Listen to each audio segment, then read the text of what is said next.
Hey guys, what's going on? So today we're going to be talking about Tower of God. And Tower of God is a series that has actually gone trending and has somewhat taken the anime community by storm. We're just going to talk about that today. So before I get the video started officially, I want to say a lot of people say in my videos I talk a little too fast. I don't think so, but if you want to see me actually talk really fast and describe Tower of God as fast as possible, stay tuned for the end of the video. So, Tower of God is actually a Korean webtoon that got an anime adaptation by Crunchyroll. And I don't know if this is the first time Crunchyroll has done an anime adaptation, but I must say, right off the bat, they're actually doing pretty good. And I see a lot of people who are hating on this series so far just because of the art style and how it is, but I'm actually really enjoying it. The first episode was kind of slow, but besides that, I actually really like the pacing and how the story kind of flows. But maybe that's just how I feel about it because I'm really into wacky anime, if that makes sense. I do feel like this series is really wacky, just the way how the characters are and how like the story is portrayed, and there's so much mystery behind it, and I just really like anime that have that aspect. And I know a lot of people really don't like our main character Bam because of how simpy he is, and I could actually see that.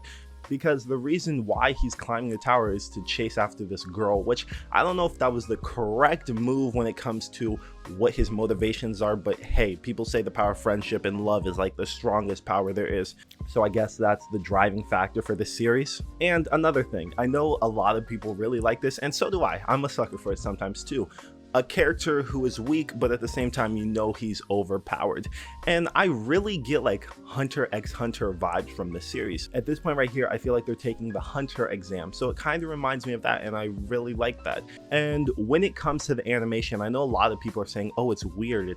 It looks weird, but you gotta understand they're trying to make it kind of like the webtoon. So the art style looks like that, but I think it's actually pretty unique and pretty nice. And now on to the cast of characters that we have. One thing about this, I really like how they're juggling different characters, because one thing in anime that's really hard to do is juggle such a large cast and not take spotlight away from the main character. And some animes, they totally take spotlight away from the main characters and make it work. And I think this is one of those anime where they could go and talk about a whole nother character or group and it wouldn't take away from the story. And I just think when you can nail that, you got a really good anime right there. And don't get me started with the world building of this series. I could tell this is a series that's going to be so expansive when it comes to world building. It's crazy. And it almost reminds me of like Overlord when it comes to its lore. I feel like this series could have so much lore and like backstories, and we can just go crazy with the world building here. Maybe that's one reason why I really like it, because I compare it to One Piece in some ways. You know how One Piece is very wacky on the grand line and you really don't know what's going to happen next? That's how I feel watching this series. There's so much mysteriousness going on that it's really hard to keep up with sometimes. Like, I want to know so much about these characters, and I feel like we're going to get that, and the way that they pace it is just perfect. And I don't read the webtoon, so I really don't know. Maybe I'll get to a point where I'm like, dang, I really got to see this series and read the webtoon just like I did with My Hero Academia. And I know a lot of people aren't going to agree with this, but the amount of hype that this series is getting, I really feel like this is going to change how anime is kind of viewed, almost like One Punch Man did. I feel like this is going to be able to attract people who don't really watch anime. And I feel like this is a series that's going to blow up like Kimetsu no Yaiba and Dr. Stone, and it's really going to open the floodgates for more content and more people coming into anime, and it's just going to like expand the community, if you know what I mean. Like, if you guys already see, this series is going crazy. It's trending everywhere. People are watching it. I see a lot of people who really don't like this series, and I see a lot of people who actually have really good feedback about the series, but maybe those are people who read their webtoon previously. And that makes me feel like that this is going to be maybe in the top 5 for best anime 2020. And I know that's really pushing it. I'll say top 10, because we got a lot of banger series coming out this year, and 2021, you know, that's nothing to shy away from either. But I feel like this is really gonna open up a lot for people, you know, to accept more anime that come from webtoons, just like God of High School and Solo Leveling. I think we're getting those two. I'm not 100% sure, and there's another one, but I'm open to it. I'm open to the idea of getting more webtoon anime, because as this is good. My thing is, I know an anime is good, and I know that I'm going to enjoy enjoy it personally when I am upset that an episode ended. The first episode for me, it was kind of but when we got to the second and third episode, I'm like, does it really have to end?